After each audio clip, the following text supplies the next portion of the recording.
Vous étiez au Poiré-sur-Vie ce week-end, Poiré, capitale du Molki. Oui, ce week-end avait lieu le 5e Open national de Molki, organisé par l'association vendéenne du Poiré-sur-Vie. Beaucoup de participants, plus de 400, sont venus justement s'essayer au jeu finlandais qui prend de plus en plus d'ampleur en Vendée. Reportage. Concentration avant de lancer le bâton en bois appelé le Molki. Objectif, marquer exactement 50 points en renversant les quilles numérotées de 1 à 12. Un jeu d'adresse originaire de Finlande qui rencontre un vif succès depuis quelques années en Vendée. Le Molki, il est naissant, c'est vraiment le début du Molki. C'est un jeu qui se répand à une vitesse même faramineuse dans le Grand Ouest de la France principalement. Parce que je crois que dans notre région, les gens sont habitués aux jeux de lancer, les jeux de palais entre autres. Le Molki, il a tout pour plaire. C'est un jeu où on peut jouer à tout âge. Entre amis ou en famille, que l'on fasse partie d'un club ou débutant, cet Open de Molki était l'occasion pour les participants venus de toute la France de se retrouver dans une ambiance conviviale. C'est un jeu tactique, ludique et convivial. Tous les deux, voilà, on a fait équipe.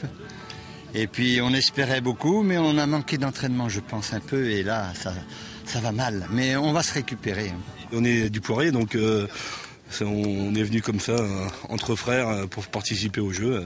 C'est sympa. Ouais. Le Molki, on se prend pas au sérieux, ça reste convivial.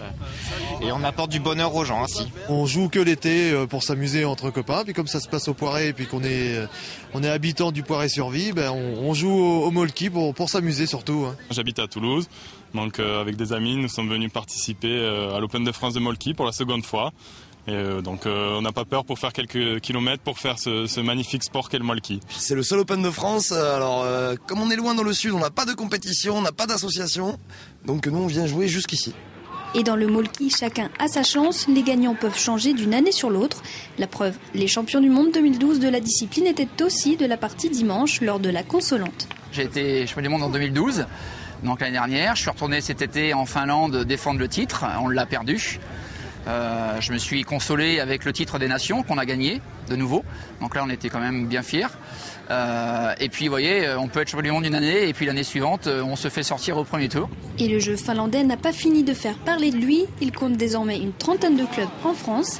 Il y a quelques mois, une nouvelle association a vu le jour en Vendée. Il y a un deuxième club qui s'est créé aux Herbiers.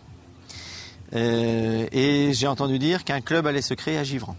Donc ça, c'est très bien pour nous parce que ce qu'on recherche, c'est maintenant avoir un fonctionnement de championnat sur la Vendée, quoi. Pour ce couple de touristes, le Molki est une découverte. C'est sûr, ils ne repartiront pas en Bretagne les mains vides.